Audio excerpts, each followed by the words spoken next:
Amixem, un des youtubeurs les plus connus de France, est venu faire ouin ouin, je suis un patron qui doit payer des cotisations sociales. Et ça me fait beaucoup de peine dans mon cœur. Alors autant vous dire que nous, les patrons qui chialent sur les cotisations sociales, c'est notre passion, surtout quand ils viennent nous parler de motivation à entreprendre, et quand entreprendre consiste à faire des vidéos rigolotes sur YouTube, ce qui n'est pas un problème en soi, mais ce qui n'est pas non plus révolutionner la vie de l'humanité. Calmons-nous un petit peu. Bon, nous allons commencer cette vidéo. Juste avant, je vous préviens, voilà, j'ai des lunettes de soleil. Il y a du reflet dedans. Je ne sais pas comment font les youtubeurs qui ont des lunettes pour pas qu'il y ait de reflet.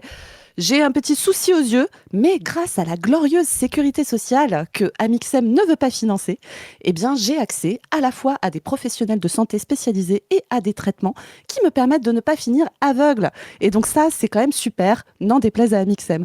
Pour parler de tout ça, j'appelle mon ami Chris. Chris, comment vas-tu? Es-tu prêt à ce que nous buvions des larmes de patrons youtubeurs qui n'aiment pas les cotisations aujourd'hui? J'ai envie de dire, le projet me va comme ça. Moi, j'ai quand même envie un truc. J'ai grand peur que les lunettes de soleil soient réclamées à chaque capsule après. Voilà, donc j'ai peur de... Voilà, mais bon, on verra. Oui, alors si ça ne vous dérange pas les amis, on va essayer de faire le moins de poussées du VI possible parce que c'est un peu relou. je vous le dis, c'est un petit peu chiant. Ils vont les réclamer même si tout va bien. Tu vois, c'est ça qui va se passer. Je les connais. Donc... Tout à fait. Donc force à toi, Mazoé. Tout le monde est avec toi, ça va passer. Et la glorieuse Sécu, comme tu l'as dit, va pouvoir soigner et mieux soigner à l'avenir. Alors pour ça, il va falloir, comme tu l'as dit, s'en prendre à cette Amixem là, du coup, parce que moi je sais pas qui c'était. Il y a, je vous le dis, on a parlé de ça avec Zoé, elle a dit on va faire une capsule sur cette personne. J'ai dit je ne sais pas qui c'est. L'extrait ne me donne pas envie de manger avec lui, voilà. Mais du coup, c'est vraiment très intéressant, ce côté je ne veux pas payer de cotisation. Parce qu'il y a, on va le voir après, une dimension individualiste forcément des patrons, des bourgeois sur ce rapport à la cotisation et sur ce rapport au fait de payer même plus largement des impôts, des taxes, voilà. Mais c'est aussi, c'est tellement un univers mental, individualiste, bourgeois, concurrentiel qu'on peut aussi trouver cet effet-là chez des prolétaires, tu sais, des gens qui regardent leur fiche de paye et voilà. Et le pacte raciste et le pacte libéral pénurique, voilà, racisto-pénurique ou pénurico-raciste, vous choisirez quand on fera un congrès. Mais en tout cas, lui se fond là-dessus. Et on sait que par exemple Marine Le Pen veut redistribuer du pouvoir d'achat aux salariés en enlevant des cotisations. Il faut vraiment dénoncer cette vision individualiste des cotisations et voir comment on peut encore plus les dépasser et justement les désindividualiser et faire en sorte que la valeur ajoutée soit captée directement sur le capital et pas qu'on en donne l'impression que ce soit chaque individu qui le fasse, quoi. Voilà. Mais parfaitement, mon Chris. Et alors, tu vas voir, en plus, c'est un petit filou, Amixem. Parce que, donc, l'extrait est bonbon, les gars, vous allez voir, on va se marrer. C'est pas long, mais c'est vraiment, il y a toute la pensée patronale réunie dans un seul gars. C'est vraiment de la folie.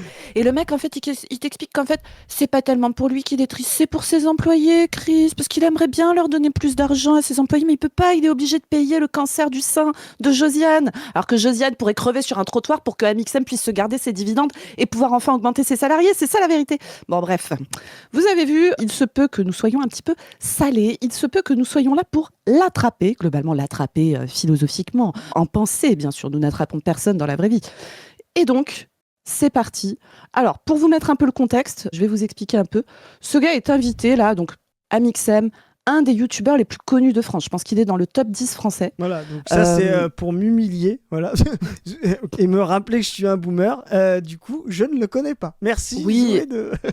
Alors après, Chris, tu n'es pas le public, ça peut te rassurer. Et c'est pas une insulte que je te fais, je ne suis pas le public non plus. Mais après, en plus, franchement, tu vois, donc il fait des trucs, je te dis vite fait, moi alors je ne vois pas grand-chose, donc c'est de mémoire. J'ai regardé un peu le nom de ses vidéos, les dernières sorties, c'est Prison de glace versus prison de briques, qui va s'évader en premier, tu vois. Donc c'est des trucs avec... C'est les trois petits cochons un peu, non, voilà, c'est ça. Non, mais tu vois, c'est des vidéos un peu de ce que j'ai compris, défis, voilà, ouais. Des trucs un peu, c'est de la détente, c'est du divertissement YouTube, quoi. Et il invite des gens connus d'Internet pour faire ça. Et franchement, moi, j'ai aucun problème avec le fait que ça existe, tu vois. Ça donne du bonheur aux gens, c'est du divertissement, les gens, ils sont contents de regarder ça. Franchement, pas de problème, tu vois. Vraiment pas de problème. Mais par contre, tu vas payer des putains de cotisations sociales sur la YouTube Money que tu te fais, Amixem, je te le dis tout de suite. Tu vas pas faire chier. C'est clair. Non, mais comme tu le dis, c'est important que les gens comprennent que cette valeur doit être partagée, voilà, et que cette valeur ajoutée dans la circulation, et c'est ce qu'on appelle le fétichisme de la marchandise, elle n'est pas attachée à la marchandise que lui produit. C'est-à-dire que ça, je peux faire un petit peu de marxologie, Zoé, ou pas, du coup, voilà. Oui, oui, ici, on est Marx friendly, Chris. Tu es en terrain neutre, pas de Voilà. problème. Mais vraiment, là, on est vraiment, si vous voulez comprendre ce qu'on appelle le fétichisme de la marchandise, la réification, ce qui n'est pas le concept le plus simple chez Marx, mais qui est un des plus importants. Marx va dire, on a l'impression que la marchandise en elle-même, la chose ou le service, vaut quelque chose en soi. Voilà. Marx va dire que sa valeur lui est attachée, alors qu'en fait, sa valeur n'est qu'un effet de la circulation, n'est qu'un effet du rapport social capitaliste. Et bien là, lui, il va dire ça. Vous voyez, le bourgeois, ce fétichisme-là, il dit, j'ai produit un truc, là, une vidéo, je sais pas quoi, et puis ça a une valeur, voilà. Et puis, quand je la vends 1000, et bien si quelqu'un me prend des impôts dessus, des cotisations, etc., et ben on m'a enlevé la valeur que j'ai produit moi-même tout seul dans cette marchandise. Ben, ça, c'est le fétichisme. Et on en est tous victimes. Alors, quand vous êtes un bourgeois, vous en êtes forcément victime. Quand vous êtes un prolétaire, vous pouvez vous en détacher, parce qu'à la fin, Lukács le rappelle, dit... Il y a des marchandises que les prolétaires ne peuvent pas fétichiser parce que c'est eux-mêmes. Vous voyez, c'est à la fin, quand tu te vends toi-même, ça devient problématique. Mais là, on a vraiment cet effet-là. Ils ont l'impression que la valeur est attachée à ce qu'ils ont produit dans la marchandise, dans l'activité même, et que ce n'est pas un effet même des rapports sociaux généraux, et que s'il n'y a pas justement l'effet de consommateur, la circulation marchande, l'addition, tu sais, de toutes les forces productives dans cette marchandise, toutes les forces productives qui, elles, doivent vivre aussi. Donc, tous les rapports sociaux, là, toute la société, il n'y a pas cette valeur-là, et donc, elle ne pourrait pas exister. Et donc, il n'y a pas d'indu à payer des cotisations et des impôts, parce que la valeur doit rétribuer l'ensemble des rapports sociaux, là où les bourgeois ne veulent que ça ne rétribue que leur petite personne. Là, on est au fond du fétichisme de la marchandise. Voilà. Et donc là, on va pouvoir causer un peu de tout ça, parce que, alors, je vous donne le contexte. Il est face à des gars qui ont l'air d'être en mode entrepreneur, machin et tout. Je vais vous le dire clairement, je n'ai pas regardé d'où est sortie cette vidéo parce que je m'en bats les steaks. Voilà, je vous le dis, vraiment. Mais par contre, on va écouter ce petit extrait de Amixem, de son vrai prénom Maxime, qui va ouin-ouinter, mais fort, fort, fort, fort, fort, fort. Voilà, et puis après, tout simplement, les charges excessives, notamment sur les salaires. Et le premier point, au-delà du fait que... Déjà, il y a le concept de charge. Voilà, c'est charge, voilà, c'est... Hop. C'est le poids des salaires sur la marchandise. Et ça, c'est super intéressant. Le fait de l'appeler charge. Quand vous dites j'ai un poids, ça veut dire que sans ce poids-là, je pourrais faire plus. Tu vois, c'est genre, je sais pas, je marche 100 mètres ou 200 mètres, j'ai un gros sac, je pourrais aller plus vite ou de manière plus simple si j'avais pas ce gros sac. Donc c'est ça une charge. Et il appelle ça sur les salaires. Et les salaires sont une charge. Mais tu te dis, c'est vraiment une inversion du rapport, parce que qu'est-ce qui fait que lui peut produire? C'est justement qu'il a des salariés pour le faire. Tu vois, c'est vraiment... Quand Marx parle de monde à l'envers, on y est vraiment. C'est le monde à l'envers. Lui, c'est le cavalier sur le cheval, et il dit, mon cheval est une charge. Mais c'est toi la charge, mon gars, c'est pas le cheval, tu vois. Il faut bien rappeler ça aux gens. C'est le capital qui est une charge sur les travailleurs, c'est-à-dire qui leur ôte de la possibilité de travailler, qui leur ôte la possibilité de mieux s'organiser, qui leur interdit l'accès à la consommation. Donc il faut toujours rappeler, oui, on peut parler de charge sociale, mais la seule charge sociale dans le monde capitaliste, c'est le capital sur le reste, quoi. Parfaitement, parfaitement. Et donc, vas-y, Maxime. Premier point, au-delà du fait que j'adore l'argent, j'adore me payer et me verser. Premier point, au-delà que j'adore l'argent, que j'adore me payer, que j'adore me verser des dividendes. Déjà, c'est pas le premier point, parce que du coup, il y en a déjà 3 qui ont l'air quand même plus importants que le reste, quoi. Tu vois, c'est Ouais, mais t'as vu sa technique rhétorique, là, Chris. C'est que là, en fait, tu vois, c'est des mecs. Moi, je fais l'hypothèse, je me suis pas renseignée, mais je fais l'hypothèse que là, on est dans un espèce de podcast entrepreneuriat, machin, tu vois, truc qui pullule sur Internet avec la crise du capitalisme, comme le salariat devient, y compris dans le privé, etc., devient de plus en plus violent, brutal et tout ça. Il y a de plus en plus de gens, et puis qu'il y a de moins en moins d'emplois aussi. Il y a de plus en plus de gens qui se disent, bon ben voilà, la solution, ça va être de monter mon entreprise, etc. On vous a déjà expliqué plein de fois pourquoi c'est un problème, en fait, d'aller pousser les gens vers cette espèce de truc de l'auto-entrepreneuriat, etc., poussé par le fait qu'on a rendu le travail salarié détestable. et comment, c'est pas un reproche fait aux gens individuellement, tu vois, les gens ils font comme ils peuvent pour survivre dans ce monde dur, tu vois. Enfin voilà. Mais il y a toute cette branche, voilà, entrepreneuriat sur Internet et tout. Donc je pense que c'est un podcast comme ça. Et en fait, c'est des mecs, tu sais, qui essayent de faire une espèce de forme de retournement du stigmate. Quand ils commencent comme ça, à Mixem, c'est ça le but. C'est d'arriver en disant ouais, c'est vrai, ben moi j'assume en fait, j'assume ce que personne, parce que en France on n'aime pas la réussite, tu vois. En France, c'est mal vu quand on gagne 2 millions d'euros par an. Alors j'ai envie de dire, mais nous avons un pays extrêmement sain de trouver ça pas bien que des gens gagnent 10, 100, 1000 fois plus que d'autres êtres humains, tu vois. Enfin, qu'il y ait ce niveau-là. Marx dit la France a inventé la lutte des classes. Je crois que les Français détestent l'argent parce qu'ils savent trop bien comment il est gagné en fait. Quoi. Exactement, exactement. Mais du coup, s'il commence comme ça, si tu veux, c'est une forme de second degré pour faire ça, pour faire du retournement du stigmate, genre ouais voilà, comme vous allez me traiter de méchant patron, etc. Je commence en disant ça. Je commence en disant j'aime l'argent, j'aime me verser un salaire et j'aime me verser des dividendes. Il y a quoi il rajoute, Ouais. il y a quoi, tu vois. Oui, Il oui. y a quoi. Il y a rien à Mixem. Nous, ce qui nous pose problème, c'est que en fait, tu ne travailles pas pour faire ça. Tu fais travailler des gens. Voilà, c'est l'exploitation. Donc, Alors, lui, il va te dire qu'il travaille beaucoup. Parce qu'il tourne des vidéos, il doit avoir des idées, il a des rendez-vous avec son comptable, avec son avocat on me fiscaliste. l'a déjà fait ça. Peut-être qu'il Boss a investi dans Majorum. de l'immobilier et que du coup, ça lui rajoute des lignes à faire sur sa déclaration d'impôt. Peut-être aussi que parfois, il a des méchants locataires qui payent pas et ça lui crée beaucoup de tristesse dans son petit cœur. Tu vois, et en fait, c'est vraiment du boulot, Chris, tu te rends pas C'est compte. ça. Verser des dividendes, c'est génial, mais C'est génial, vraiment là, t'as raison, il y a 30 secondes d'extrait, mais la richesse du truc, quoi. C'est vraiment, c'est Balzac, quoi, tu vois, t'as le Capital devant toi, là, dans un personnage qui incarne la bourgeoisie, il dit tout, là, et le fétichisme, là, on a la religion marchande, voilà, j'adore l'argent, j'adore me verser des dividendes, on voit aussi que ce fétichisme qui est une forme d'apparence, tu vois, c'est pas une illusion, le fétichisme, c'est une forme apparente de l'activité capitaliste. Et cette apparence se faux semblant à une réalité, et elle a une réalité essentielle pour les bourgeois. Ils doivent y croire, quoi. Ils doivent y croire que plus ils travaillent, plus ils investissent, plus ils vont gagner, comme ça, parce que c'est ça qui fait marcher le marché. Imagine demain, tous les bourgeois deviennent marxistes et disent tout ça c'est des conneries, faut pas investir parce qu'à un moment donné on va se faire baiser, il va y avoir un crack, tu vois. Bah, le monde s'écroule, quoi. Justement, plus personne ne fournit cette activité. Et ben là, lui, il exprime vraiment, mais ce qu'on appelle vraiment la pensée bourgeoise, et son fétichisme et son incapacité à comprendre le mode de production qu'ils font vivre, quoi. ce qui m'emmerde, c'est ce que je paye et ce qu'il y a effectivement sur le compte de la personne que je paye. À la fin, ça, c'est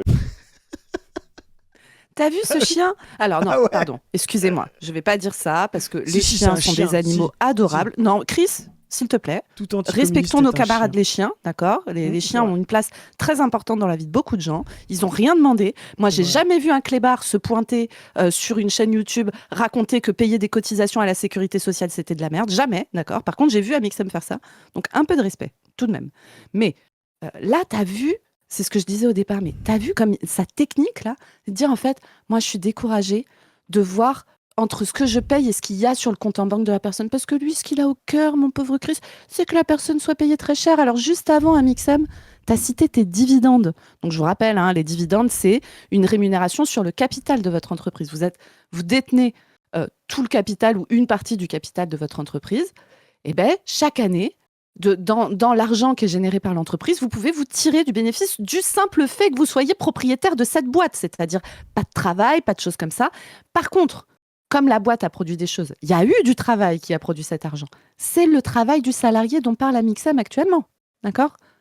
Et donc lui, il dit, ce mec bosse, je récupère toute la thune, et dans toute cette thune, il y en a une petite partie, je le remets sur lui, mais en fait, moi, je lui lâche 3000 balles et en fait, il y a 2000 balles sur son compte en banque et ça me rend très, très, très, très triste. Alors vraiment, Amixem, nous voulons voir ton bilan comptable, combien tu te payes de dividendes, combien tes salariés ont sur leur compte en banque. Et je te suggère, parce que je sais que tu es quelqu'un qui a un très grand cœur, on parlera à la fin peut-être du fait qu'Amixem, par exemple, participe à des choses incroyables comme le 4L Trophy, Chris. Tu sais, on a déjà parlé du 4L Trophy. On va en reparler après, à la fin, Chris, si tu veux.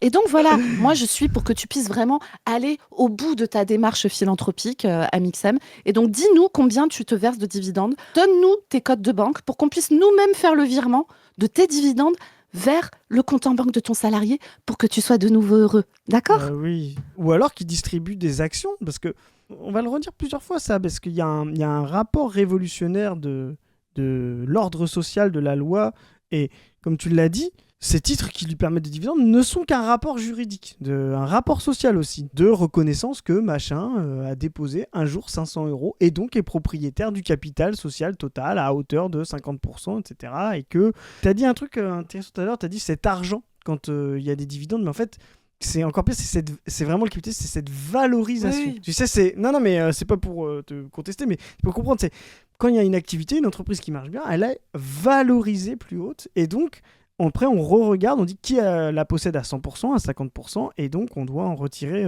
cet argent-là. Là, ce qui est fou, c'est comme on l'a dit tout à l'heure, il inverse la charge, c'est lui la charge, hein, parce que. Comme il a dit, si il ne prélevait pas ses dividendes et qu'il les remettait dans les salaires, bah, les gens peut-être travailleraient mieux ou travailleraient moins parce qu'on pourrait embaucher quelqu'un d'autre et tout. Et surtout, l'arnaque.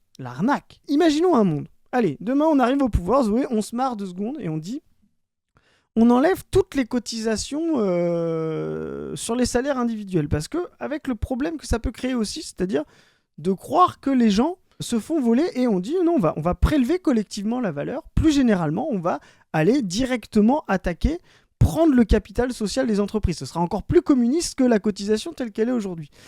Est-ce que Amixem, du coup, on va lui dire, bah regarde, tu vois le pied, tu verses 3000 euros, tu versais 3000 euros super brut maintenant, cotisation sociale, cotisation patronale. Et maintenant, en fait, on va regarder ton bilan comptable, on va te prendre des actions, on va faire différemment, mais tu vas toujours verser 3000 euros et il n'y aura pas de cotisation, pied de cotisation dessus. Est-ce que, du coup, les 1000 euros qui vont être dégagés dans le bilan des salaires, il va tout de suite les redonner à ses salariés, Zoé ? Ou tant que le salarié se bat pas pour dire les 1000 là, avant il y avait 3000 moins 1000, maintenant du coup je veux juste 3000, je veux pas les 2000 que j'avais avant. Moi je pose la question. Est-ce que les patrons... Oui, Chris. le monde tient sur le fait qu'Amixem est gentil. D'accord ? C'est comme ça que marche le monde. Et ce qui est fou en fait, c'est que vous allez dire ouais mais c'est des expériences de pensée, machin. Et bien en fait non. C'est la réalité. Et ça faut bien que vous l'ayez en tête. Ce que lui demande l'allègement de cotisation, l'allègement d'impôts, c'est la réalité de 10 ans de macronisme. Et à chaque fois qu'on a allégé les charges, comme ils disent, les cotisations, les impôts d'entreprise, parce qu'il n'y a pas que les cotisations, il y a aussi l'impôt sur l'entreprise, etc. À chaque fois qu'on les a allégés, Zoé, qu'est-ce qui s'est passé ? Le surplus, ils se sont mis dans les poches. Attends, quoi ? Attends, quoi, Chris ? Oh non ! Oh non, j'arrive pas à y croire. Oh non, je refuse. Je refuse de croire à ça. Donc, il ment parce que c'est fait non-stop depuis 10 ans. Et ils nous ont fait croire qu'en fait, ce serait un moyen de relancer l'investissement, relancer la production, alors qu'en fait, ça ne fait qu'amplifier la crise, parce que la crise est une crise de suraccumulation du capital, c'est-à-dire que c'est plus intéressant aujourd'hui de garder du capital et de le faire fructifier par du capital fictif, c'est-à-dire par la bourse ou par la spéculation ou par l'usure, quoi, c'est-à-dire la banque, plutôt que de les réinvestir dans les forces productives. Et aujourd'hui, quand on enlève justement des cotisations, eh ben, ça part directement dans l'accumulation et ça ne revient pas dans le circuit. Et c'est 10 ans de bilan de macronisme. Donc vraiment, supprimer des cotisations soi-disant pour faire relancer la machine, c'est faux. À la fin, c'est des capitalistes qui les récupèrent et qui amplifient la crise en gardant du capital qui ne sert plus du tout justement les forces productives. Donc on a en face de nous l'échec de 10 ans de macronisme, c'est-à-dire de se soumettre à la volonté de ces gens-là qui nous font croire que ça va permettre d'entreprendre alors que ça ne fait que abaisser la vie des gens. C'est le cas des États-Unis avec leur ce qu'on appelle l'économie en K. Il y a des gens qui s'enrichissent à mort parce que justement ils sont en train de suraccumuler pendant que des gens crèvent en bas de l'échelle. Vous voyez, ouais, 2 courbes inversées. Quand je dis l'économie en K, je vais le faire comme ça. 2 courbes inversées, voilà, vous plongez, les 80% plongent et 20% de très riches montent. Voilà, c'est une catastrophe, ça va, mais vraiment à la crise très profonde, il faut vraiment en sortir. Donc, spoiler alerte, si tu veux vraiment qu'il y ait plus d'entreprises, comment il s'appelle Maxime, la Aximen, Amixen, ou je sais pas quoi, là, bref, on dirait un nom de, je sais pas, on dirait un truc que tu vas me prescrire si j'ai un truc pour la toux, tu vois. Non, c'est Amixem 400 mg, c'est quand il faut aller t'attraper par la peau du cul pour aller chercher la thune que t'as volée à tes salariés, c'est ça le truc. Et donc, ce qui va se passer, c'est que si on veut relancer la machine, et on parlera de ça, on a déjà dit, mais ce sera plutôt à la rentrée sur les shoots programmatiques, mais il va falloir les ponctionner encore plus. Si on veut faire relancer la machine, il va falloir les ponctionner bien plus que ce qu'on fait aujourd'hui, car on a 10 ans d'échecs de décotisation, d'enlever des impôts. Il faut savoir un truc, Zoé, je sais pas, il y a quelques années, quand ils faisaient ce qu'on appelle le quantitative easing, c'est-à-dire vraiment on était au bout du du capital, c'est qu'on prêtait de l'argent qui coûtait moins cher, où on te rendait à taux négatif, quoi, où on te rendait de l'usure dessus. Les taux d'intérêt étaient négatifs. Eh ben, des spéculateurs, des entreprises empruntaient à 2 ans, à 1 an, parce que ça coûtait très peu cher, c'était taux d'intérêt zéro ou négatif, pour payer les impôts qui devaient à l'État. Et donc, on avait une folie que les taux d'intérêt à 1 an ou 2 ans étaient inférieurs au taux d'intérêt à 10 ans. Mais vraiment, c'est-à-dire, ça coûtait moins cher. Et donc, ces gens-là ont créé cette dinguerie de la spéculation et de la suraccumulation, et ils nous envoient au fond d'une crise profonde financière, et c'est leur rapacité qu'on voit là qui fait ça. Voilà, j'essaie je sais pas si c'est très clair, mais c'est vraiment très important de vous rendre compte que cette rapacité-là, elle est au pouvoir depuis 40 ans, et elle est au pouvoir encore plus violemment depuis 10 ans de Macron. Et ça ne donne rien. Et ce qui est important aussi à dire là, c'est qu'Amixem, là, il parle donc des charges. Alors, vous avez vu, en fait, je pense qu'il parle de plusieurs trucs différents dans sa tête, hein. Mais là, quand il parle de différence entre le salaire que lui, il verse et ce qui est reçu sur le compte en banque directement par la personne, c'est en grande partie des cotisations à la sécurité sociale. Alors, petit rappel, les amis, très important, parce que vraiment, il faut absolument refuser de vous faire pisser dans le cerveau par ce genre de cons qui vous tiennent ce genre de discours. La sécurité sociale, rappelle, il y a 4 branches. La branche famille, les allocations familiales, etc. La branche maladie, les cancers, les enfants avec des mucoviscidoses, un accouchement qui se complique, une fracture de la jambe, des uvéites, bref, vous voyez, des trucs, c'est bien quand même de pouvoir les prendre en charge. Il y a la branche accident du travail, maladie professionnelle, et il y a la branche retraite. Comprenez-nous bien, quand ces gens vous parlent de charges, en parlant de ces cotisations qui permettent de payer, ce qui permet au pays de survivre en fait, ce qui permet aux gens d'avoir des vies pas trop merdiques, etc. Jamais ils ne mettent dedans des trucs qu'on pourrait vraiment appeler des charges, je pense, c'est-à-dire, par exemple, toutes vos assurances. Vous, là, qui nous regardez, là, si tu as une bagnole, tu payes une assurance de bagnole. Tu la payes cher, parce que c'est cher, les assurances de bagnole.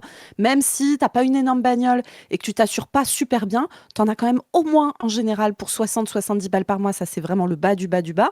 Et si tu as une famille avec 2 gosses, une bagnole qui n'est pas non plus un truc de ouf, mais tu l'assures bien, parce que si la bagnole roule pas, tu es grave dans la merde et tout. Là, tu tapes du 100, 120, 140 euros par mois. Donc, c'est des budgets, mais monstrueux, tu vois, monstrueux. Votre assurance de baraque, votre assurance responsabilité civile, votre assurance de machin, de trucs, de risque personnel et tout. Tout ça, c'est aussi des charges. Jamais ces mecs ne le comptent dans les charges. Jamais. Pourquoi, à votre avis ? Parce que si jamais, imaginons, on est dans le monde merveilleux d'Amixem. On supprime toutes les cotisations sociales. Donc, je vous rappelle, plus de financement de la retraite, plus de financement de vos accidents de travail, plus de financement allocation familiale, etc., plus de financement de la santé. Qu'est-ce que vous allez faire, vous les copains ? Vous allez devoir soit mettre énormément de côté. Alors, du coup, ça va dépendre un peu du salaire que vous avez. Parce que du coup, là, si vous payez 3000 balles et qu'il faut que vous mettiez de côté votre retraite, votre santé, vos accidents de travail et l'arrivée de vos enfants, machin et tout, c'est chaud. C'est vraiment très, très, très, très chaud. Et donc, vous allez vous retrouver à cotiser à des assurances privées. Ah ben oui, c'est ce qui se passe aux États-Unis. Aux États-Unis, pays qui a une énorme partie de la protection sociale qui est privée, etc., les assurances maladies privées, je vous rappelle qu'il y a pas très longtemps, il y a un PDG d'une des plus grosses assurances privées de santé qui s'appelait Global Healthcare, désolé, je tente avec l'accent, qui s'est fait déquiller en pleine rue. Moi, je me crois à Davos, là. Exactement, for sure. Qui s'est fait déquiller en pleine rue par quelqu'un qui n'était pas très content, et ça a permis de voir un petit peu quelle est la vie des États-Unis. C'est-à-dire que les États-Unis, pays le plus riche du monde, etc., a une espérance de vie inférieure à Cuba, qui vit un blocus de dingo, un embargo sur tous les produits de première nécessité et tout, parce que les mecs sont incapables de penser un système public de gestion du soin. Une assurance privée coûte une blinde. Et son objectif, et alors là vraiment, mais désolé, on sort du monde de oui d'Amixem, mais une assurance privée, son job, c'est de vous prendre le plus d'argent possible et de vous en refiler le moins possible pour pouvoir se sortir des dividendes. Ben oui, c'est parce qu'en fait, dans une assurance privée, vous allez payer le Amixem de l'assurance privée, donc le PDG là, vous allez payer les actionnaires, donc les Amixem aussi, vous allez payer tout ça, tous ces gens qui vous coûtent un pognon de dingue. Je rappelle ces petits chiffres extrêmement importants à avoir en tête, qui sortent du rapport du Haut Conseil à l'avenir de l'assurance maladie.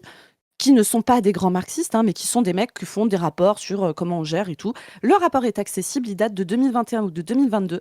Il y a 4 scénarios qui sont envisagés.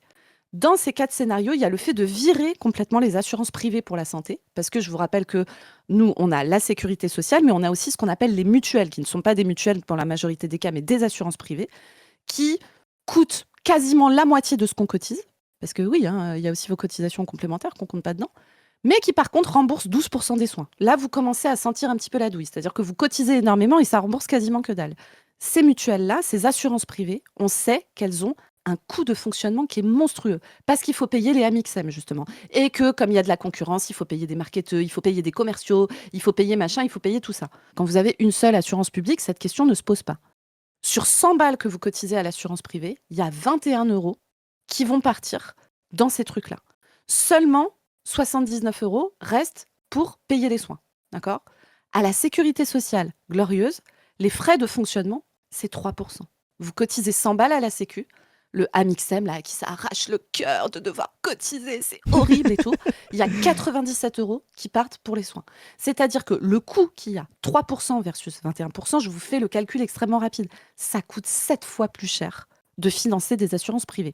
Donc si on fait le monde magique d'Amixem, vous allez vous retrouver à cotiser beaucoup plus pour être remboursé comme de la merde, parce qu'aux États-Unis, 1 fois sur 4, l'assurance refuse de payer les soins pour lesquels vous avez payé. Ah ben oui, parce qu'on vous a fait un petit contrat, il y avait des petites lignes au contrat. Votre enfant a la mucoviscidose, mince, vous n'avez pas pris l'option pack golden, vous avez pris que le pack cuivre. Et du coup, il y a un certain nombre de lignes et du coup, la mucoviscidose de votre gosse n'est pas prise en charge. Ah ben oui, c'est con, hein, c'est con. Ah, mais vous avez un cancer du poumon, monsieur. Alors, on vous rembourse la chirurgie, mais pas les rayons, ni la chimio. Ah, vous avez un lymphome et vous faites une récidive. Vous étiez pris en charge pour le premier épisode de lymphome, mais pas pour le deuxième.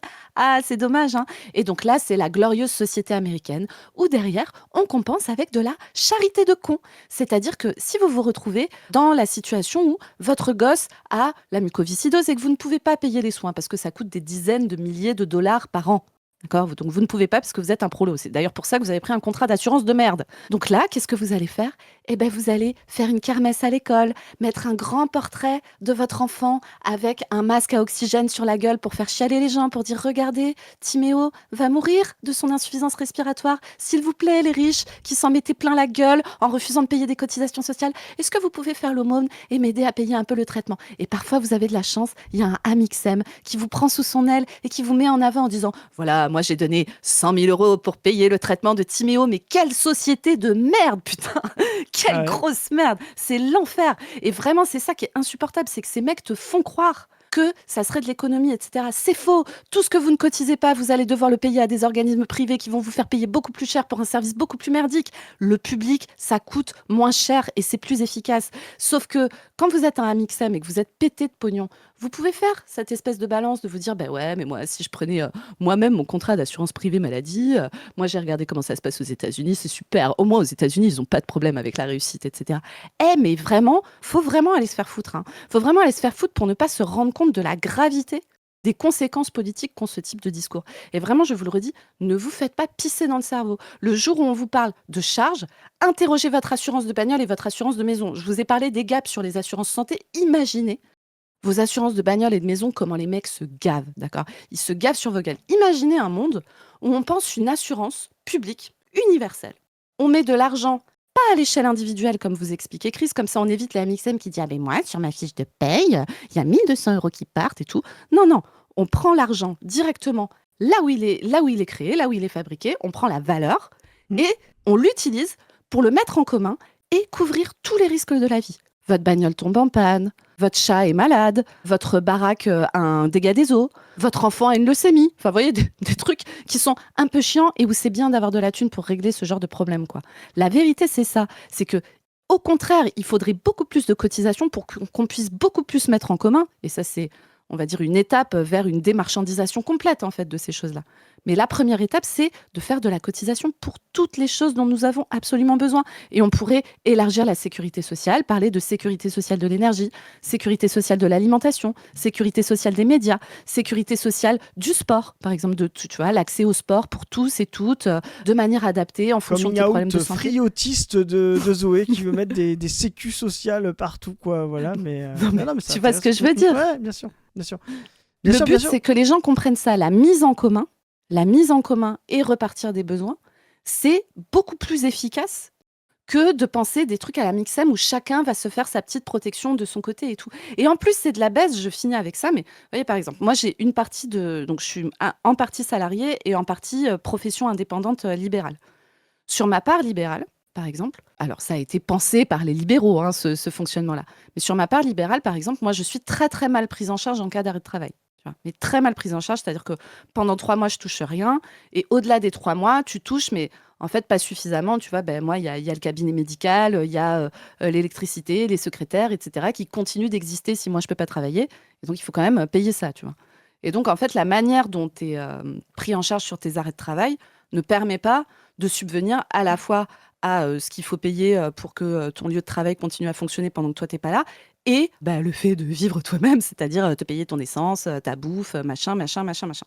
Tout ça, tu vois, comme c'est pas pris en charge, je suis obligée de cotiser à une assurance privée pour ça. Et là où c'est de la baise absolue, c'est que déjà, l'assurance privée, bah, elle fait en fonction de ton dossier médical.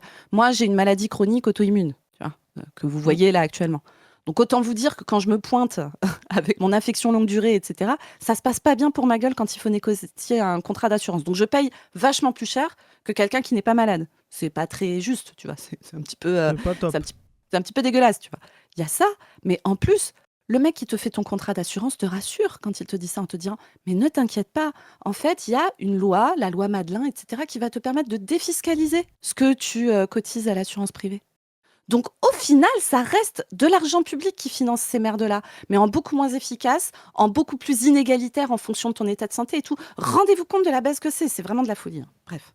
Juste pour info, pour dire ce que disait Zoé, pour transformer ça en programme de conquête sociale, la part de la valeur ajoutée, des salaires dans la valeur ajoutée, voilà, de ce qu'on fabrique, est montée jusqu'à la crise financière et donc la reprise en main néolibérale à 77, 75%, presque 80%.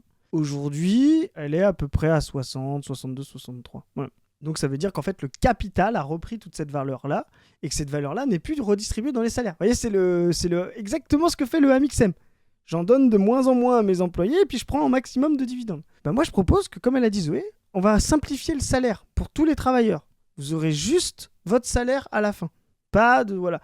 Et par contre, on va faire en sorte que le capital, de manière générale, sur le PIB, repaye 15% de plus dans le public sur la valeur ajoutée. Alors, vous voyez, ça fait le PIB, il est à 3000 milliards à peu près. Vous voyez, ça fait un petit peu plus de 500 milliards pour financer, comme elle a dit Zoé, toute la sécu, etc. Et comme ça, on va rester simple. Ça va être vos bilans comptables, là, les Amixem, etc., qui vont être directement impactés. On va regarder, on va dire, vous voyez, toute la valeur ajoutée que vous avez produit, combien vous arrivez ? 60. Vous avez bien rentabilisé, monsieur Amixem. On a décidé que c'était 80, donc vous payez 20%. Voilà, sur toute la valeur ajoutée que vous avez produite. Et comme ça va être simple. On va sortir les salariés de l'individualisme dans lequel ils ont enfermé en disant regardez ce qu'il y a sur votre fiche de paye, ce qu'on vous prend, etc. Et on va se concentrer sur les bilans comptables et on va dégager beaucoup plus d'argent que ce qu'on dégage aujourd'hui. Voilà, c'est très très simple, mais on va passer de la cotisation générale, la CSG individualisée, à la cotisation générale collectivisée. Voilà. Alors là, tu dis ça, Chris, mais tu vas voir, on va laisser Amixem continuer. Il va t'opposer un argument massu contre ta solution. Juste décourageant, démotivant et Bah voilà. ça envoie je trouve nous, je sais pas, on l'a fait par passion, donc en fait on a Passion, Mais- de l'argent et de se verser des dividendes. C'est ce qu'il Ben oui. faut reboucler avec le truc Mais d'avant. quoi. Chris, si tu finances le cancer de la voisine, Chris, parce que Amixem a vraiment pas envie qu'on paye les chimios des gens, hein, t'as compris, c'est vraiment un Non, truc qu'il c'est- déteste. Ça se verser Non. des dividendes, il aime bien, mais payer les cancers des gens, En même temps, ça, c'est les vraiment tassos, ils dégoûtant. branlent quoi Ils sont là à Ouais, boire c'est de ça. l'alcool toute la journée, donc on va pas payer pour leur cancer en plus, ça, quoi, c'est ça. tu vois. Mais toi, il y a un truc que t'as pas pris en charge, c'est que chouchou, ça va le démotiver en fait. Peut-être Bah qu'il ouais. aura pas la motivation de faire des vidéos prison de glace ou prison de briques qui sort en premier. T'as pas honte, Après- Chris? Je vais peut-être dire un truc qui va choquer. Mais moi, si Amixem disparaît, je vois pas trop la différence. Tu vois, c'est... Parce que comme jusqu'à ce matin, Attends, je tu ne préfères connaissais pas... payer des traitements de cancer aux gens que voir les vidéos d'Amixem. Bah bravo, hein. J'espère que t'es fier de toi. Bah ouais, je sais pas. Peut-être je me trompe, hein. Je démarre dans Amixem, donc peut-être que après des vidéos de prison de glace, prison de pierre, je me rendrai compte qu'il est indispensable à la société. J'en sais rien. Tout à fait. Accepter ces règles du jeu-là. Mais aujourd'hui, si on donne les règles du jeu sur une page blanche à un entrepreneur passionné, je ne sais pas s'il a envie vraiment de le faire en France, en fait. Mais ce qui est marrant, c'est que tu le fais quand même, en fait. Tu vois, c'est que ça, quand même, ça doit rapporter des dividendes que tu attends à la fin. Ça, c'est toujours pareil. Le mec, il dit, si c'est ça, on va partir. Alors, Dégage. Hein. rapport de force. Pardon. Mais vraiment, mais partez, ouais. en fait. Ah C'est ouais, vraiment... casse-toi. Vraiment. Hein. Il faut bien comprendre une chose. Toute cette circulation-là de valeurs et tout est une forme d'agencement social. C'est vraiment sortir du marxisme. C'est pas une ressource, c'est pas un truc qu'on creuse. On parlait tout à l'heure de fétichisme. La valeur des diamants ou la valeur de l'or n'existe que par convention. C'est vraiment les diamants et l'or, pour le coup, c'est un truc qui n'a aucune forme de valeur d'usage. Enfin, je sais pas si vous avez essayé déjà de manger du carbone cristallisé. Ça Pas ne... ultra bon. Ça ne... Et puis Je suis médecin, je vous déconseille de faire ça. C'est vraiment, ça n'a aucune valeur. Voilà. Et les mecs vont dire, oui, mais si c'est pour être joli, c'est pour la parure. Oui, mais si c'est pour la parure, du coup, c'est que ça n'a pas de valeur. C'est justement l'intérêt, c'est de porter un truc qui est déjà valorisé. C'est pas le fait de... Le diamant ne coûte pas cher parce qu'il est mis sur des stars. Il est mis sur des stars parce qu'il coûte cher. Vous voyez, c'est pas... Si je mets une cerise qui pousse dans le jardin de Zoé, ben, pour moi, c'est bien plus utile qu'un diamant. Ça m'étonnerait que la cerise... Ah ouais, toi, t'es une star, donc peut-être que ça change les trucs. Tu vois, avec Oui, bien sûr. Elles sont pas ouf, les cerises de mon jardin, les pâtes, je vous le dis. Voilà. C'est des cerisiers vieux, non greffés et tout, c'est pas ouf. Voilà. Bon, mais tu vois ce que je veux dire. Et donc, tout ça, ce sont des conventions. Et donc, ce dont on a besoin pour produire les ressources, c'est d'organisation sociale, de travail, de collectivisation des choses. Voilà, il n'y a pas besoin de monnaie, d'argent pour faire les choses. Pour faire les choses, il y a besoin de force de travail, de récupérer de la matière, de la transformer, etc. Et c'est cet agencement-là que nous, on veut mettre en place. Et si demain, les riches disent « si c'est ça, on s'en va », bah déjà, il n'y a rien qui nous empêche de récupérer vos capitaux. Ça, on sait le faire. Oui. Oui. Alors, par contre, tu te casses, mais tout ce que tu détiens ici et que tout le monde a bossé pour que ça existe et pas que toi, ça revient au collectif, hein, évidemment. On va prendre dans ton compte, comme on a fait avec les Russes, où vous étiez très contents, voilà, et on va le faire.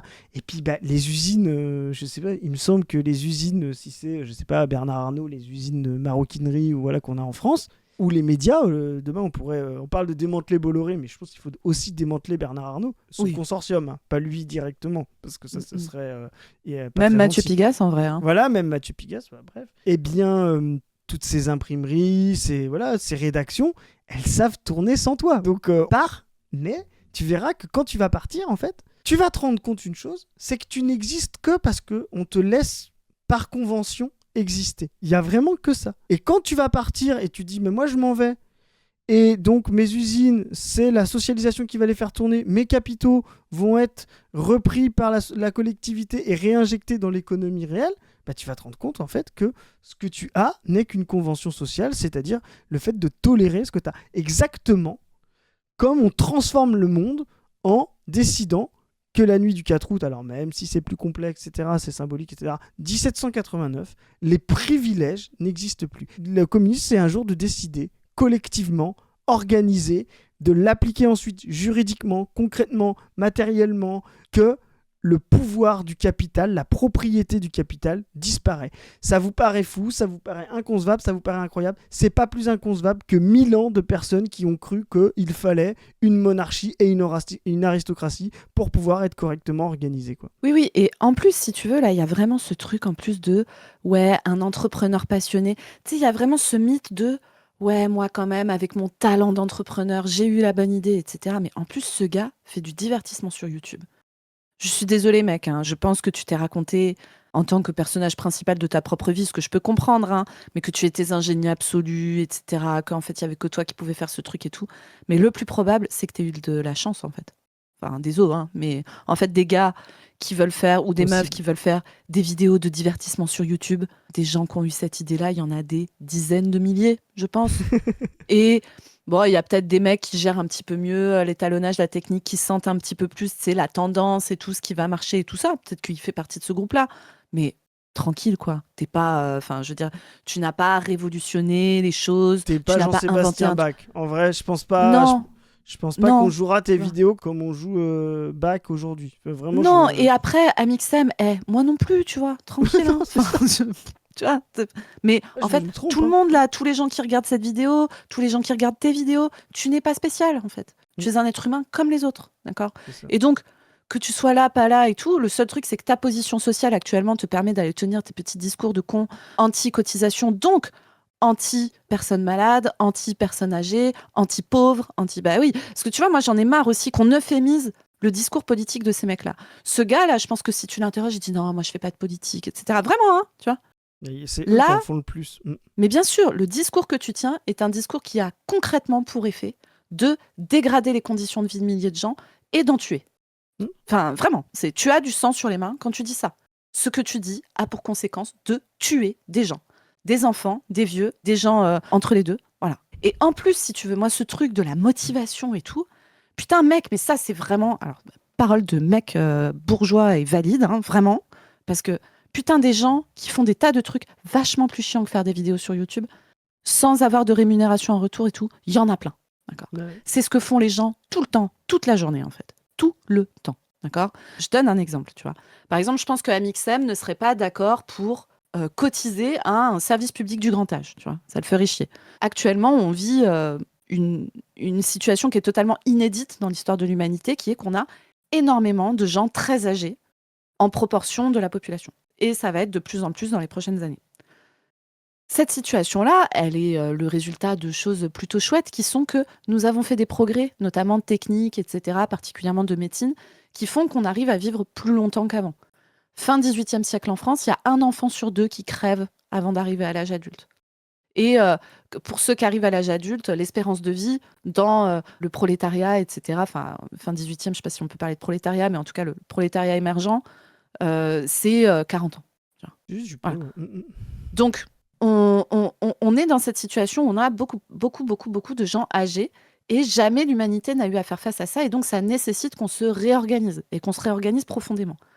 La vérité, c'est qu'aujourd'hui, on n'est pas organisé pour pouvoir faire face à ça. Et du coup, c'est une catastrophe. C'est-à-dire qu'il y a énormément de personnes âgées et de personnes qui prennent soin de ces personnes âgées dépendantes, etc., qui sont dans des niveaux de violence et de maltraitance dans leur quotidien, mais qui sont insupportable. Et d'ailleurs, je me permets de dire, souvent sur ce sujet, j'entends des gens, et ça me fait péter des câbles, dire « on veut plus de s'occuper de nos vieux ». Alors vraiment, mais ça pareil, phrase de gens qui ne s'en occupent pas en fait, parce que des gens qui s'en occupent, il y en a plein, d'accord ? Le nombre de gens qui sont aidants d'une personne dépendante dans ce pays, en France, hein, c'est 11 millions de personnes. Une personne sur 7 dans ce pays s'occupe de quelqu'un qui est dépendant. Donc là, les gens qui blablatent en trouvant « oui, voilà, on ne prend plus soin de nos aînés, c'est une catastrophe, c'est vraiment une perte civilisationnelle et tout ». Sérieux. Putain. Je crois aussi, tu sais, cette histoire de dégénérescence. Oui, comme le si mythe avant du les bon sauvage. Voilà, et puis avant, comme si le comportement n'était pas une nécessité. À l'époque, effectivement, quand votre rôle social était de reproduire ce que faisaient vos pères, vos grands-pères, etc., pas l'héritage j'allais dire des charges, mais alors ça n'a rien à voir avec les charges dont on parle, l'héritage des corvées aussi, c'est ce qu'on appelait ça aussi comme ça, c'est-à-dire des tâches d'État et tout, mais des privilèges plus généralement. Et bien effectivement, avoir votre père et votre grand-père à la maison était nécessaire parce qu'ils savaient mieux faire le travail que vous, ils vous l'apprenaient tout au long de sa vie. Mais aujourd'hui, on a des générations qui ne font pas ce que faisaient leurs parents et encore moins ce que faisaient leurs grands-parents. Donc effectivement, il n'y a pas ce lien nécessaire. C'est très intéressant, on pourrait en faire un truc là-dessus. C'est très intéressant quand je trouve que Mélenchon essaye avec plus ou moins de facilité, mais c'est le seul à en parler vraiment, tu sais, de dire une génération remplace l'autre. Mais aujourd'hui, une génération remplace l'autre avec des nouvelles formes de vie, des nouvelles structures mentales, ce qui n'était pas le cas avant. Le monde était beaucoup plus inerte, le monde de l'Ancien Régime était beaucoup plus inerte. Et dans cette inertie, les plus anciens, surtout comme tu le disais, quand il y avait difficulté à atteindre de la vie ancienne, étaient précieux. Étaient précieux parce qu'ils arrivaient loin dans la vie et parce qu'ils avaient plus d'expérience, plus de connaissances. Mais aujourd'hui, en fait, il y a de fortes chances que votre père ou votre grand-père, avec les transformations, fasse un métier qui a disparu et donc n'a plus de rapport fonctionnel à vivre en communauté avec vous. Surtout qu'en plus, vous ne vivez plus sur vos terres, vous avez une propriété individuelle, une habitation organisée pas comme des fermes à l'époque où 90% des gens étaient paysans, donc avaient un espace fonctionnel là-dessus. Voilà, où il y avait besoin de main-d'œuvre, d'assistance et tout. Vraiment, cette idée-là du monde, parents, grands-parents, fantasmé comme c'était le monde de la solidarité. Non, c'est un monde grégaire où effectivement il faut se tenir les uns avec les autres parce qu'il n'y a pas de ressources collectives extérieures, quoi. Enfin, vraiment, c'est vraiment une vision, pour le coup, fantasmée et qui va, je pense, nous amener à la réaction et surtout pour les femmes, hein, parce que ce sera Mais bien surtout sûr. les femmes qui vont la subir. Hein. Mais en fait, c'est déjà les femmes qui subissent ça, Mm. parce que tu vois, pour raccrocher des wagons avec notre histoire d'Amixem, qui pense que voilà, en fait, les gens, ils ont besoin de motivation et que la motivation, elle s'en va quand on paye des cotisations sociales. Moi, je voulais parler, tu vois, vu la situation dans laquelle on est actuellement, t'as plein de meufs, moi, je le vois, c'est des gens avec qui je vis, d'accord, hein. Des meufs, elles ont 50, tu vois, 55 ans. Elles se gèrent donc en général, en campagne notamment, leur boulot, c'est de l'aide à la personne. Donc c'est leur travail salarié, tu vois, d'aller faire du ménage chez des personnes âgées, les aider à s'habiller, les aider à manger, les aider à se laver, etc. Ça, c'est leur boulot toute la journée sur des horaires à la con parce qu'il faut y être tôt le matin, tard le soir, etc. Et à côté de ça, elles gèrent la génération du dessus, leurs parents, qui ont 80 piges, etc. Ou, du coup, en fait, avant de commencer leur boulot, elles passent chez leur mère de 85 ans, handicapée, etc., lui mettre ses bas de contention, vérifier qu'elle n'est pas tombée dans la nuit. Ensuite, elles vont faire leur taf, aide à domicile, aide à domicile, aide à domicile. Comme elles sont du matin ce jour-là, vers midi, elles sortent, elles vont s'occuper de leurs petits-enfants. Ben oui, parce que leurs enfants ont 25 ans, viennent d'avoir des petits. On n'est pas organisé non plus avec un vrai service de la petite enfance. Donc, elles peuvent se taper des galères de garde, la gamine est malade, la crèche la prend pas, etc. Donc, du coup, la grand-mère, qu'est-ce qu'elle fait? Elle va vite s'occuper de la gamine pour que sa fille puisse aller travailler sur son boulot à la con aussi, hein, parce que bien sûr, c'est aussi, elle, une fille qui va faire un boulot difficile, mal payé, etc., dans des conditions de merde et tout. Ensuite, le soir, elle retourne, parce qu'en général, les aides à domicile, c'est en fractionné, hein, elle retourne aider un petit peu, et après, elle retourne chez ses propres parents pour les coucher. Et ensuite, vous savez, les personnes âgées, par exemple, elles peuvent chuter, elles peuvent tomber, etc. Il y a beaucoup de problèmes de maintien à domicile. C'est la tarte à la crème, c'est un problème récurrent de gens qui ne veulent pas aller en EHPAD. Et on comprend pourquoi. Parce qu'en fait, les EHPAD, c'est des endroits où il n'y a pas assez de personnel, on ne met pas assez les moyens, etc. Donc c'est terrible, en fait. La majorité des EHPAD, on n'est pas bien traité dedans, que ce soit les travailleurs ou les résidents, tu vois. Et donc, les gens ne veulent pas rentrer en EHPAD, contrairement à ce que les gens pensent, hein. On ne met pas ses parents en EHPAD pour les laisser pourrir. En général, quand les gens entrent en EHPAD, c'est qu'on est au bout de ce qui est possible de faire avec la solidarité familiale et le manque criant de services publics que Amixem ne veut pas financer. Et donc, elles se retrouvent même, donc voilà, les personnes âgées, elles peuvent tomber, elles ont des téléalarmes, on appelle ça ces petits bracelets ou des petits colliers sur lesquels on peut appeler quand on est tombé par terre et qu'on ne peut pas se relever tout seul. Et ben en plus, la meuf dont on parle, elle se retrouve à devoir se lever à 3 heures du mat parce que sa mère s'est pété la gueule en allant pisser. C'est ça la vie des gens. Donc moi, entendre des gens dire déjà gna gna gna, on s'occupe plus de nos aînés et tout, tu ne t'occupes pas des aînés, d'accord? Mais il y a plein de gens qui s'en occupent et qui passent leur vie à ça, professionnel, personnel, etc. Mais en plus, la vraie question, c'est comment on s'organise collectivement et comment, dans le monde d'Amixem, on peut penser une solution à ce problème. Vraiment premier degré. Et le mec vient te parler de motivation et tout. Tu crois qu'elle a pas de motivation, la meuf qui vit cette vie-là? Sérieusement? Enfin, je veux dire, elle rogne sur tous les trucs de base de sa vie, le sommeil, la nourriture et tout, pour pouvoir prendre soin des gens autour d'elle, tellement les mecs comme toi le font pas. Sérieux, quoi. Je vous jure, je te jure, ça me rend ouf. Ça me rend vraiment ouf, ces discours-là, parce que jamais on leur met leur nez dans le caca à leur dire quelles sont concrètement les conséquences de tes paroles politiquement. Qu'est-ce que ça veut dire de se comporter comme ça? C'est n'importe quoi, c'est juste scandaleux, quoi. Scandaleux, scandaleux. Bref. Mais c'est parce que eux, sa solution, c'est que ça s'achète. Mais bien Et sûr. c'est vraiment l'inversion, une fois de plus. C'est pas parce qu'il y a des choses qui coûtent cher que des gens travaillent fort et deviennent riches pour se les acheter. Ça, c'est encore l'effet du fétichisme de la marchandise. Non, c'est plus des gens deviennent riches, plus des choses vont coûter cher. Voilà, parce que c'est les forces productives qui s'adaptent à l'accumulation de la bourgeoisie. Voilà. Donc il y aura toujours des trucs très chers pour les très riches, mais ils pourront toujours, comme tu dis, répondre à tout par leur accumulation de capital et d'argent. Là où, comme tu dis, des gens devront que se démerder, se débrouiller. Et spoiler alerte, je le fais beaucoup cette fois, je m'étais retenu, mais là, vraiment, ça va s'amplifier. Donc il va vraiment falloir leur faire les poches. Et c'est pas personnel, c'est juste que ça amène, leur petit comportement individuel de cette manière-là, nous amène à la crise collective violente. Oui, oui, totalement. Et tu vois, pour finir, je voulais parler de cette histoire de Catrel Trophy, là, parce que Ah oui. je trouve que c'est tellement révélateur de ce que sont ce genre de mecs. Là, on parle d'Amixem, mais des mecs comme ça, vous en trouvez plein, particulièrement sur les mecs connus sur Internet qui ont réussi et qui font de la thune, etc. Mais parce que eux, ils sont encore plus dans une mentale. Je me suis fait tout seul et tout, alors que vraiment, t'as envie de dire, eh putain, s'il y a bien un mec qui s'est pas fait tout seul, mais qui est dépendant du fait qu'il y ait des gens qui goudronnent des routes, qui fabriquent des maisons, qui aillent miner du coltan pour faire des PC et tout, c'est bien toi, putain. Enfin, vraiment, Ouais, tu c'est t'es clair. vraiment pas fait tout seul. Mais bon. Et du coup, tu vois, donc je lis en lisant son wiki qu'il a fait le 4L Trophy et qu'il est parrain de l'association Enfants du désert, qui est l'association où les bénéfices, enfin une partie, je vous en parle après, du 4L Trophy est reversée à cet asso. Je vous fais le speech. Alors ça, c'est un truc, moi, je vous jure, je déteste ce truc. Mais jour 1, quand j'ai appris que ça existait, quand j'étais genre ma première année post-bac et qu'il y a une meuf de ma classe de terminale qui me dit « Ah, cette année, avec mon école de commerce, on fait le 4L Trophy. Hein. » J'ai regardé ce que c'était. J'ai fait « Oh putain !» Ouais, c'est Oh moche. putain, ça, il y a tout, vraiment tout des... l'humanitaire en règle générale, hein, c'est ça qui est intéressant. Mais ça, c'est la version hardcore de l'humanitaire, vraiment. Donc le principe, c'est des jeunes gens de 18 à 28 ans qui customisent une 4L, vous savez, les vieux modèles de voitures Renault, qui la customisent. Alors, il faut quand même qu'ils arrivent à financer leur voyage. On estime que le financement pour une voiture du trajet, parce que c'est une course automobile en plusieurs étapes, un peu comme le Paris-Dakar, on estime que le coût est à peu près de 10 000 euros. Gardez ce chiffre en tête. Et donc, en fait, il y a tout un travail. Donc, souvent, c'est des écoles de commerce à la con et tout qui financent ça. Il y a tout un travail où il faut aller chercher des sponsors, en fait, pour pouvoir financer sa 4L. Et en fait, le but, alors, c'est certes de passer un bon moment et de se faire des souvenirs qui seront absolument inoubliables, mais c'est aussi d'être gentil, parce que c'est important d'être gentil dans la vie. Et donc, ils ramènent des fournitures scolaires un peu, et ils financent une asso qui est censée financer des écoles, la construction d'écoles au Maroc. Bon. Donc, Il y a le Maroc, quoi. Si je parle, c'est oui. pas le pays, tu vois, le plus. C'est pas le pays le moins aligné sur l'impérialisme, C'est en tout ça, cas, c'est ce qu'on va pouvoir dire.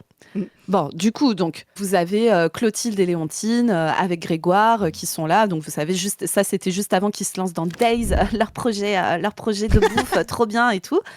Pendant leurs Mais études parce que en école justement, le fait d'avoir été chercher des sponsors les a entraînés. Elle leur a donné les skills pour aller chercher les investisseurs du pro. Ouais. C'est ça. Donc, ils font une 4L, elle est trop marrante parce qu'ils ont mis des pois, ils ont mis des fleurs et tout. C'est trop rigolo, quoi. Et ils partent comme ça, cramer du gasoil, et ils partent de France, et ils passent par l'Espagne et tout, et ils descendent jusqu'au Maroc. Et après, quand ils arrivent au Maroc, en fait, c'est super parce qu'ils tombent sur des gens qui n'ont rien, mais qui donnent tout. Et ça, c'est vraiment merveilleux, en fait. Et donc, ils leur offrent 3 stylos, 3 cahiers. Et puis, quand même, il y a un don qui est fait avec les bénéfices du 4L Trophy pour pouvoir financer des écoles au Maroc. Et donc, moi, j'ai vu que, voilà, l'année où Amixem a participé, ils ont versé 30 000 euros à l'association Enfants du désert. Alors, vous vous rappelez que le coût d'une bagnole, c'est 10 000 balles? À votre avis, il y a combien de bagnoles par édition du 4L Trophy? À ton avis, Chris? Moi, je dis 50. 1100. 1100. Ça fait 10 millions d'euros, plus de 10 millions d'euros de coûts. Ils reversent 30 000 balles à l'assaut. Non mais, non mais c'est... Non mais je veux dire, à un moment, moi je veux bien qu'on trouve que c'est un peu coercitif d'envoyer les gens en Sibérie pour miner du sel. Mais de temps en temps, tu vois, est-ce qu'on peut pas étudier cette possibilité? Enfin, je veux dire, à un moment, c'est bon, quoi. En plus, avec le réchauffement climatique, la Sibérie, franchement, ça devient, tu vois, ça devient tranquille, quoi. Enfin, c'est ça, vraiment... oui, un petit pull en janvier, un petit pull en laine vierge, je suis à vraie laine. C'est intéressant parce qu'on parlait tout à l'heure des structures mentales et de leur fétichisme, mais depuis toujours, la générosité et la charité chrétienne a permis aux bourgeois de équilibrer l'instinct refoulé de leur exploitation. Tu vois, il y avait beaucoup eu ça, tu sais, les dames patronesses, c'était les femmes des patrons, toute la partie patron charitable qui fabriquait des lotissements, qui fabriquait, tu sais, qui luttait contre l'alcoolisme. Ça, c'était vraiment un truc très important, ça, tu dois connaître ça mieux que moi, tu vois, toute cette lutte contre l'alcoolisme des ouvriers qui étaient juste obligés de s'avoiner comme des dingos parce que les conditions de travail qu'ils leur imposaient étaient ultra pour hardcore, survivre, en fait. Voilà, c'est ça.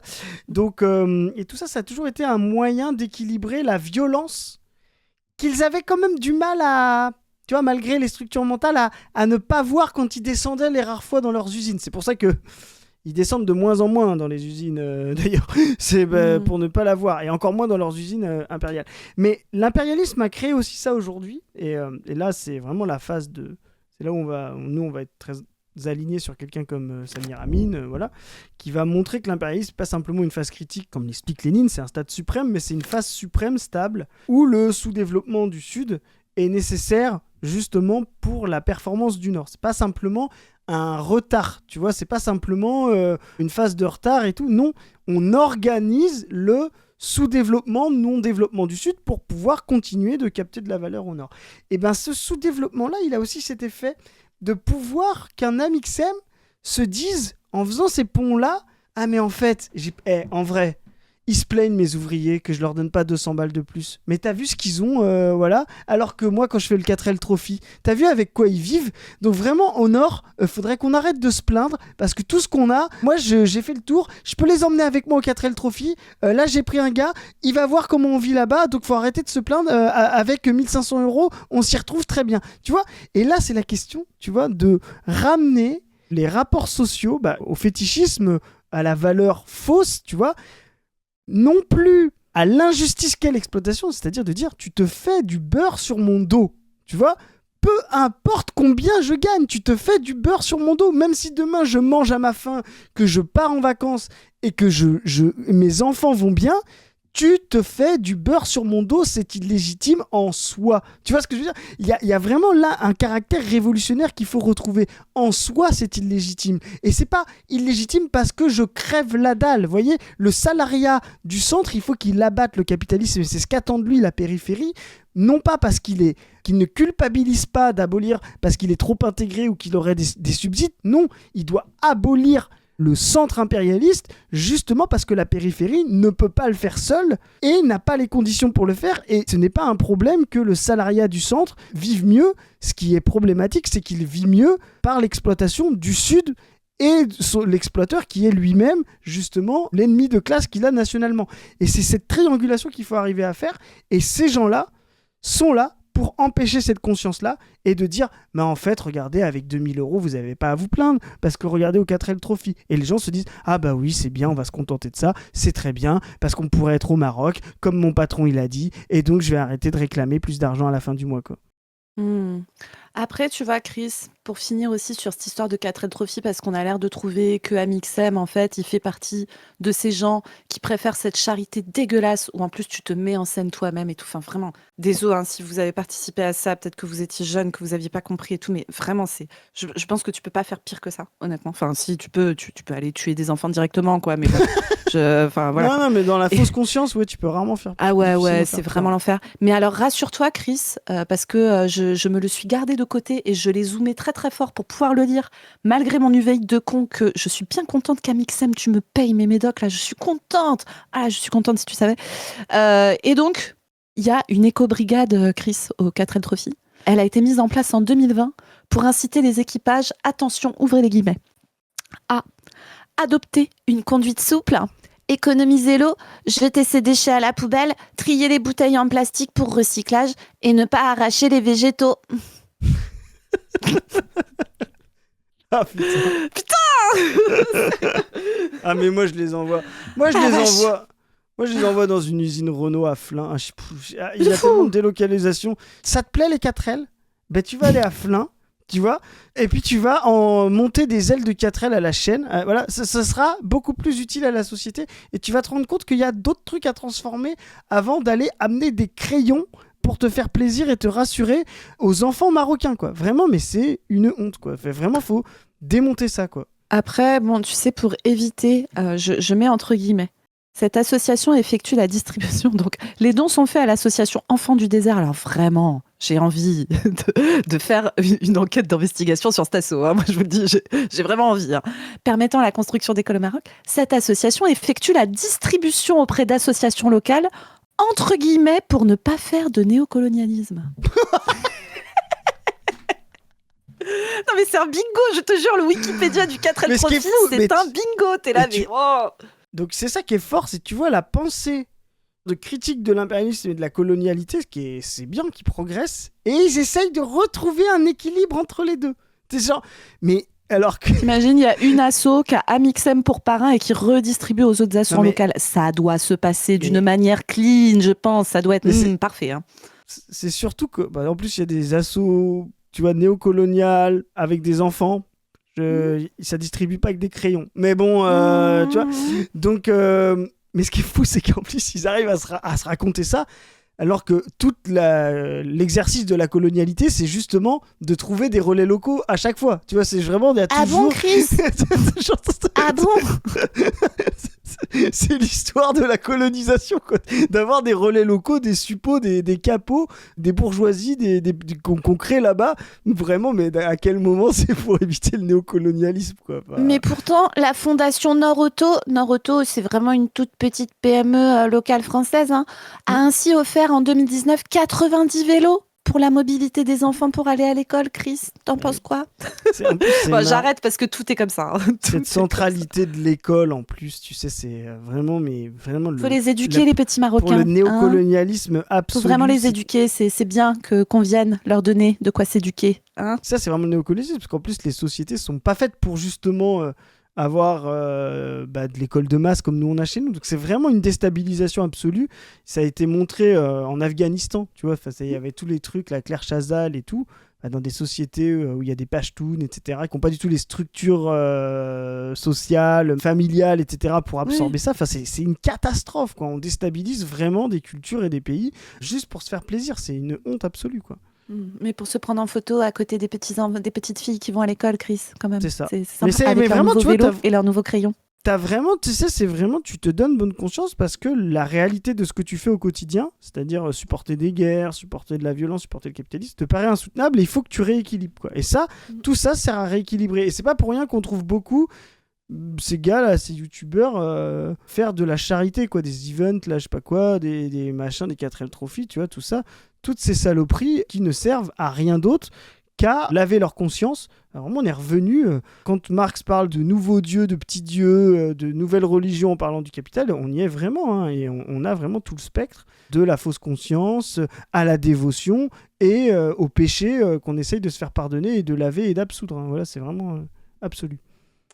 Totalement. Bref, écoutez, là-dessus, les amis, moi, je pourrais encore cracher des heures et des heures. Hein, moi, sur j'adore ce genre cet extrait. Je vais juste rajouter un truc. Ça m'a fait penser à un truc. Je trouve qu'en 30 secondes, il y a beaucoup de choses qui est dit. Ça me rappelle un extrait, un tweet que j'avais fait. Et je voulais te le mettre. C'est un peu gratuit, mais c'est pas mal. C'était un extrait d'une personne.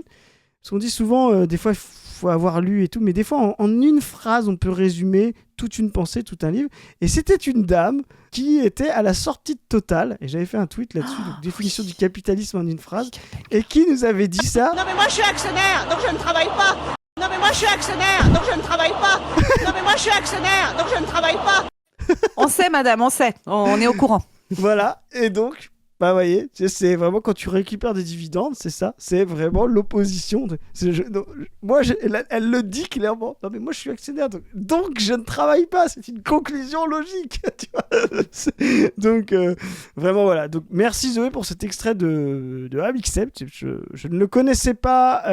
Eh bien, je pense qu'il ne gagne pas à être connu, en tout cas sur sa vision de la société.